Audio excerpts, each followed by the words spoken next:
인류는 언제나 새로운 세계를 꿈꿔왔습니다. 미래의 도시를 세우고 낯선 태양 아래 해변에 누워 세금도 옛 연인도 듣기 싫은 뉴스도 모두 잊을 수 있는 그런 인생을 다시 시작할 수 있는 행성을 말이죠. 하지만 우주는 어쩐지 묘하게 비틀린 유머 감각을 지닌 존재인 것 같은데요. 가장 유망하다고 평가받는 행성들은 남극의 에덴과는 거리가 멉니다. 그곳은 숨을 들이쉴 때마다 죽음이 따라붙는 얼어붙은 심연이니까요. 안녕하세요 여러분. 오늘 소개할 그 세계 중 하나가 바로 엔켈라두스입니다. 토성을 도는 작은 위성이죠. 일부 과학자들은 이곳을 지구 밖 생명 발견 가능성이 가장 높은 곳이라고 부르고 있습니다. 사실 그 말이 틀렸다고 할 수는 없습니다. 물이 있냐고요? 네, 있습니다. 유기물이 있느냐고요? 그것도 이미 발견됐죠. 에너지는요? 표면 온도가 영하 200도에 달하는 극한의 세계지만 그 내부에는 넘쳐날 정도로 충분한 에너지가 존재하는 듯합니다. 마치 어서와 인간이여, 여긴 꽤 흥미로운 곳이야 라고 손짓이라도 하듯 모든 조건이 완벽히 갖춰져 있습니다. 다만 우주에서 흥미롭다는 말은 대개 목숨 걸 각오를 해라는 뜻이기도 하죠. 엔켈라두스는 토성 근처의 평화로운 별장 따위가 아닙니다. 기온은 영하 200도까지 떨어지고 발밑의 얼음은 언제 깨질지 모르는 불안한 땅, 그 아래엔 거대한 바다가 펼쳐진 그런 위험천만한 세계입니다. 여기는 토픽입니다.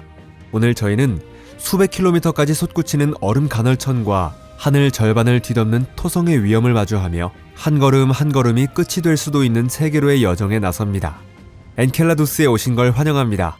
이곳은 당신을 끌어당기면서도 동시에 살아서 돌아갈 거라고는 기대하지 마라고 경고하는 세계죠.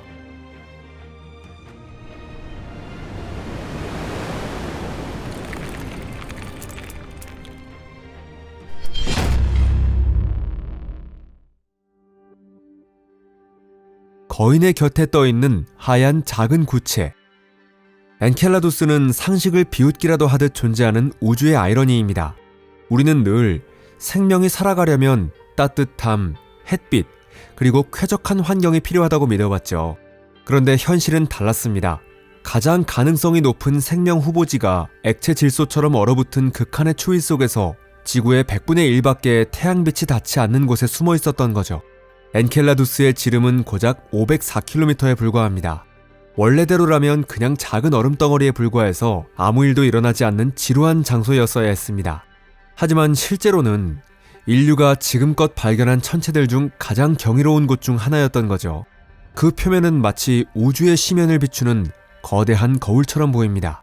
얼음으로 된 외피는 쏟아지는 빛의 99%를 반사하며 엔켈라두스를 태양계에서 가장 흰 천체 중 하나로 만들고 있습니다. 너무 밝은 나머지 망원경의 센서가 하얗게 번져버려서 표면의 디테일을 포착하는 것조차 어려울 정도예요. 하지만 진짜 비밀은 그 얼음 아래에 숨겨져 있습니다. 수십 킬로미터 아래로 내려가면 위성 전체를 감싸는 거대한 액체의 바다가 펼쳐져 있거든요. 한 번도 빛을 받아본 적 없는 영원한 어둠 속에 잠긴 바다입니다. 표면의 얼음은 영하 190도에서 200도까지 내려갑니다. 그럼에도 불구하고 내부에는 따뜻하고 흐르는 물이 존재하고 있죠. 그 물을 데워주는 건 다름 아닌 토성입니다. 거대한 토성이 이 작은 위성을 잡아당기고 짓누르며 조성력이라는 힘으로 내부에 열을 만들어내죠. 마치 우주가 전신 마사지를 해주는 것처럼 말이죠. 덕분에 엔켈라두스는 완전히 얼어붙지 않고 살아남을 수 있는 겁니다. 게다가 이 위성은 마치 숨을 쉬듯이 움직이기도 합니다. 그것도 아주 격렬하게요. 남극 부근에는 타이거 스트라이프라는 이름의 거대한 균열이 있는데 바로 그곳에서 엄청난 간헐천이 분출되고 있습니다. 그 간헐천은 물과 얼음, 염분, 그리고 유기물을 포함한 물질들을 우주 공간으로 최대 500km 높이까지 뿜어 올립니다. 자기 자신의 지름과 맞먹는 높이까지 뿜어 올리는 셈이죠. 그래서 과학자들은 농담처럼 이 위성은 자기 몸의 샘플을 무료로 뿌려준다고 말하곤 하죠. 자, 우리가 향할 목적지가 어떤 곳인지 이렇게 간단히 소개해드렸고요. 그럼 이제 출발할 시간입니다. 고리를 두른 거인을 향한 비행. 엔켈라두스로의 여정은 주말 산책 같은 게 아닙니다. 거리는 무려 약 15억 킬로미터에 달하죠. 인류 역사상 가장 빠른 탐사선조차 토성에 도달하는 데 몇 년이나 걸렸습니다. 하지만 이번 여행은 상상의 여정이고 상상력에는 빛의 속도 제한 같은 건 없으니까요. 자, 그럼 이제 토성을 향해 출발해 봅시다. 처음 눈에 들어오는 건 희미하게 반짝이는 작은 빛점인데요. 하지만 시간이 지날수록 그 점은 점점 커지고 마치 현실의 법칙을 비웃기라도 하듯 거대한 존재로 모습을 드러냅니다. 토성입니다.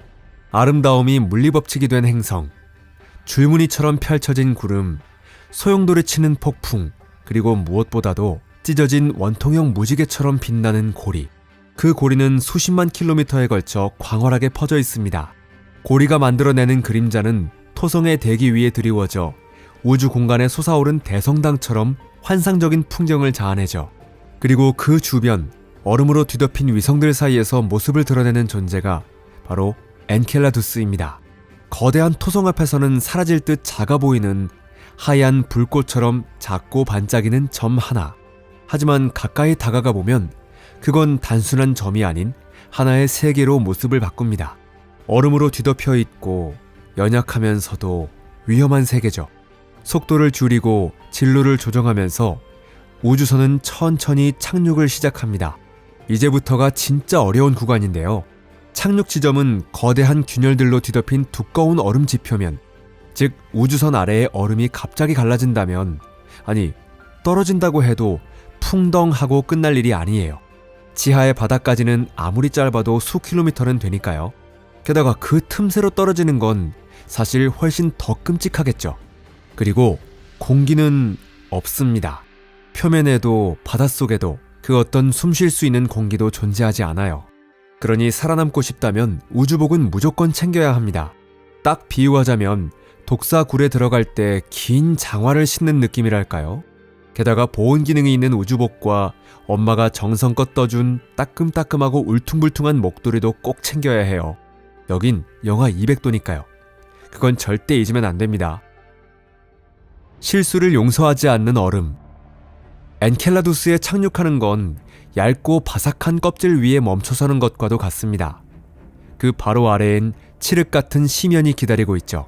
우주선은 소리 없이 부드럽게 얼음 표면에 닿습니다.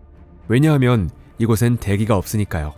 여기에 존재하는 건 텅 빈 공허함과 얼어붙은 정적, 그리고 수평선 위에 거대한 랜턴처럼 떠오른 줄무늬 가득한 토성의 압도적인 모습뿐입니다. 발밑엔 얼음이 있습니다. 지나치게 하얗고 마치 갓 깎은 석고처럼 부자연스러울 정도죠. 그 얼음은 부서지기 쉬우며 군데군데 구멍이 뚫려 있고 수없이 많은 균열들이 수십 킬로미터 아래까지 뻗어 있습니다. 그 얼음은 발 아래서 바스락거리며 마치 무리하지 마 애송이, 너무 서두르지 말고 라고 중얼거리는 듯한 소리를 냅니다. 기억하세요? 우주복 밖은 영하 200도입니다. 고작 몇 센티미터 두께의 우주복 재질 하나가 지금 당신을 우주의 얼음 조각상이 되는 걸 막아주고 있는 유일한 장치라는 걸 생각하면 등골이 서늘해지죠. 맨살이 노출된다면 무슨 일이 일어났는지도 모른 채 즉시 얼어붙어 버릴 거예요. 당신은 천천히 첫 발을 내딛습니다. 이곳의 중력은 지구의 100분의 1에 불과해서 몸을 움직이는 모든 동작이 놀라울 만큼 가볍습니다. 그래도 방심해선 안 되겠죠. 균열 속으로 한 번이라도 떨어진다면 그걸로 끝이니까요. 중력이 1%뿐이라 해도 느리지만 확실하게 당신을 밑으로 끌어내릴 거예요. 눈이 아플 만큼 새하얀 얼음벽이 눈앞에서 솟구쳐 오르듯 다가오고 그 끝자락이 검은 우주 배경 속에서 뚜렷하게 떠오르며 점점 높아지는 모습을 당신은 공포에 휩싸인 채 지켜보게 될 거예요. 악착같이 얼음벽에 매달려도 그 벽은 무자비하게, 그리고 천천히 당신을 아래로 미끄러뜨립니다. 그리고 이 추락은 길어요. 정말로 상상을 초월할 정도로 깁니다. 표면에서 바닥까지의 얼음 두께는 극지방 기준 2에서 5km, 어떤 곳은 무려 35km에 달합니다. 즉 완전히 알 수 없는 어둠을 향해 3분에서 길게는 15분 동안이나 계속 추락하게 된다는 뜻이죠. 지난 인생의 실수를 되새기고 마음속으로 가족에게 작별 인사를 전하고 간절히 기도하기엔 차고 넘치는 시간이겠네요. 엔켈라두스가 숨쉬는 곳. 하지만 지금까지는 다행히도 모든 것이 순조롭습니다. 당신은 제대로 얼음 위에 두 발을 디디고 서 있습니다. 주위를 둘러봐요.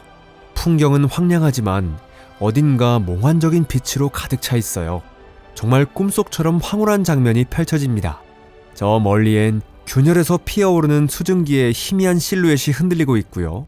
우리가 가야 할 목적지는 바로 저기예요.